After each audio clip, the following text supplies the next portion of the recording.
저 직원은 본인이 잘못해놓고 꼭 불명부터 말하더라. 아, 진짜 기본이 안 돼 있어. 개념이 없어, 개념이. 안녕하세요. 세머 환자경험 컨설턴트 심정아입니다. 내가 생각했을 때 나는 동료들이 함께 일하고 싶은 직원인가요? 아니면 함께 일하고 싶지 않은 직원일까요? 보통 우리는 다른 사람을 볼 때 저 사람은 기본이 안 돼 있어. 개념이 없어. 나라면 저렇게 안 해. 와 같이 나만의 기준으로 다른 사람을 평가하곤 하는데요. 과연 나는 직장 내에서 기본 에티켓을 잘 지키는 사람일까요? 그래서 이번 시간에는 직장 내에서 함께 일하고 싶은 동료의 특징, 직장인의 기본 에티켓 5가지에 대해서 알아보겠습니다.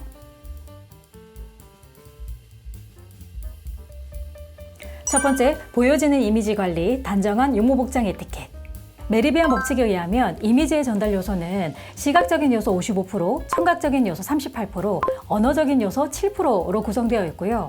직장 내에서도 상대방을 볼 때 보여지는 요소인 근무 태도, 표정 관리, 그리고 용모복장이 가장 먼저 눈에 들어오고요. 그런 모습을 통해서 상대방을 판단하게 됩니다. 특히 용모복장은요, 일에 대한 마음가짐으로 표현되는데요. 왜 우리 집에서도 편하게 있어야지 라는 마음이 있으니까 좀 늘어진 트레이닝복을 찾게 되잖아요. 하지만 일할 때만큼은 개인적인 취향이나 편안함을 추구하기보다는 전문적인 이미지 관리가 필요하겠습니다. 지금 당장 거울을 들어서 나의 이미지를 한번 체크해 보실까요? 기본적으로 헤어 관리는 단정하게 묶거나 부스스하지 않게 중간중간에 깔끔하게 빗어서 체크 관리하고요. 묘하게 일 못해 보이는 이유 중 하나가 헤어스타일일 수 있습니다. 금방 자다 깬 것 같은 맨얼굴이 아니라 기본적인 피부 화장과 눈썹, 입술 화장과 같은 메이크업은 꼭 하고요. 또렷해 보이는 인상이 일 또한 정확하게 일 처리할 것 같은 느낌을 준답니다. 유니폼은요, 이물질이 묻거나 많이 구겨져 있지 않도록 청결 관리를 꼭 해주시고요.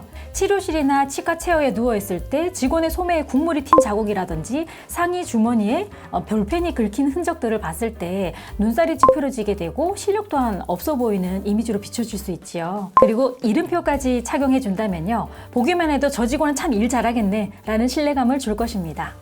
두 번째, 기본 중의 기본인 인사 에티켓. 인사를 잘하면 인상이 바뀌고 인생이 바뀐다는 말 들어보셨죠? 실제로 현장에 가보면 제대로 잘 하시는 분은 잘 안 계신 것 같아요. 자, 먼저 기본적인 5대 원칙부터 알아보겠습니다. 내가 먼저 상대방의 눈을 바라보고 밝은 미소와 말투로 상체를 가볍게 숙여서 인사합니다. 자, 그런데 여기서 중요한 거는요, 내가 인사를 하고 먼저 고개를 쓱 돌리지 않기입니다. 이렇게 방법은 잘 알고 계시는데 왜 잘 안 될까요? 인사 잘하기로 정평에 나 있는 직원들의 특징을 보니까요, 인사를 하고 받는 것을 중요하게 생각하는 게 아니라 한 것 자체의 의미를 많이 두더라고요. 저 원장님께서는 항상 인사 안 받아주시니까 안 해도 되겠지? 와 같이 생각하면서 인사를 사람 갈아가면서 하다 보니까 점점점 인사를 안 하게 되는 습관이 들게 되더라고요. 결국 내 손해인 거죠. 내 이미지 관리를 위해서라도, 나를 위해서라도 인사를 하는 데 의미를 두시고 많이 적극적으로 내가 먼저 해보시기 바랍니다. 또 다른 특징 중 하나가 사람이나 상황의 분위기에 주눅들지 않고 인사하면 되는 건데요. 물론 조용하게 일하고 있는데 안녕하십니까 와 같이 너무 튀는 인사를 하는 건 바람직하지 않겠죠. 아주 기본적인 인사를 기분 좋게 하는 겁니다. 아침 출근 인사, 저녁 퇴근 인사, 그리고 복도에 마주쳤을 때 인사, 그리고 점심시간 인사까지 안녕하세요, 식사 맛있게 하셨어요? 먼저 퇴근해 보겠습니다. 수고하시죠? 수고 많으십니다. 와 같이 인사하시는 겁니다. 세 번째, 업무 지시 받을 때와 보고 에티켓. 상사에게 급하게 불려가서 업무 지시를 받을 때면 바쁜 상황에 잘 모르겠지만 하다 보면 되겠지라고 대충 알아듣고 와서 실제로 업무 처리할 때 잘 기억나지 않아서 힘들었던 적 많으시죠? 업무 지시를 받을 때는요, 바쁜 상황에 눈치 보지 마시고 업무를 정확하게 파악하기 위해서 디브리핑 하시고 마감일인 데드라인을 꼭 확인합니다. 땡땡땡 처리하라는 말씀이시죠? 땡땡땡 처리 준비하겠습니다. 혹시 언제까지 하면 될까요? 처럼요. 선임은 후임이 제대로 이해했구나 라고 안심하게 되고요. 그리고 후임은 선임의 의도를 제대로 파악하게 되는 거죠. 이때 메모지 지참은 필수이고요. 그리고 업무 지시를 받을 때는 아이 컨택이 중요합니다. 혹시 내가 잘못해서 실수해서 선임과 대화를 하더라도 고개를 끄덕이며 아이 컨택하면서 잘 이해하고 있습니다 라고 신호를 보내주시는 것도 꼭 기억해 주세요. 그리고 보고는 반드시 3단계로 중간 보고, 완료 보고, 피드백 보고를 드립니다. 상사가 10일까지 하라고 했다면 먼저 묻기 전에 내가 먼저 중간 보고를 드려서 업무 방향대로 하고 있는지 재확인을 하고요. 최종 보고일 하루 전날 혹은 보고일 아침에는 완료 보고를 드립니다. 보고일 퇴근 전에 보고 드리는 것은 아닙니다. 최종 보고일인 데드라인을 잘 지키기 위해서는요. 마감일을 10일로 생각하지 말고 9일, 하루 전날까지로 생각하고 업무 보는 것도 요령입니다. 그리고 피드백 받은 내용이 있으면 최대한 빠르게 수정해서 보고 완료드리면 되겠습니다. 네 번째, 실수는 쿨하게 인정. 실수든 잘못이든 결과적으로는 내가 일처리 잘못해서 벌어진 일이죠. 누구보다도 속상하고 나만의 사정이 있겠지만 먼저 말해야 되는 것은 인정하고 대안 제시하는 것입니다. 아니, 이번 주에 고객 리콜이 너무 많아서요. 다 처리 못했습니다. 죄송합니다. 제가 그 부분을 놓쳤습니다. 이번 주 리콜이 많아서 제대로 처리하지 못했는데요. 내일 오전까지 다 마무리해서 보고 드리도록 하겠습니다. 어떠세요? 누가 더 스마트하게 일 잘해 보이나요? 사람은 누구나 실수할 수 있고 오점이 없는 사람은 없습니다.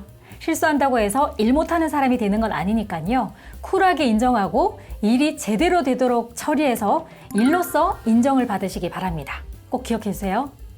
다섯 번째, 목소리가 보이는 전화 에티켓. 직원 간 부서 간에도 전화 에티켓이 정말 중요한데요. 누구나 중요한 일을 하고 바쁜 일을 하는 가운데 전화를 걸고 받게 되잖아요. 전화를 받을 때는요, 평소보다 밝은 목소리로 부서명과 이름을 밝히며 받아주시기 바랍니다. 이렇게 받으면 그 전화를 건 사람도 바쁜데 성의 있게 받아줘서 고맙다라고 느낄 수가 있고요. 우리 부서 싫어하나? 전화 받기 싫나? 라는 오해를 줄일 수가 있게 되는 거죠. 특히 통화 종료할 때에도요. 1초의 여유를 가지고 조용히 수화기를 내려놓는 습관을 들여주십시오. 내가 먼저 확 끊어버리면 상대방이 무시하나? 라는 생각에 또 안 좋은 감정이 쌓이게 되거든요. 수고 감사 멘트도 잊지 않고 해주십시오. 뭔가를 요청할 때 당연한 듯 대뜸 해주세요 라고 하기보다는요. 수고 많으시죠? 바쁘실 텐데 땡땡 확인 부탁드립니다 처럼 해주시면 고맙게 느껴져서라도 더 열심히 도와주실 수 있을 겁니다. 그리고 마지막에도 수고하십시오, 감사합니다 와 같이 말씀해 주신다면 서로 존중, 배려하는 그런 전화 문화가 만들어질 것 같습니다. 네, 오늘은 함께 일하고 싶은 동료의 특징, 직장인의 기본 에티켓 5가지에 대해서 알아봤습니다.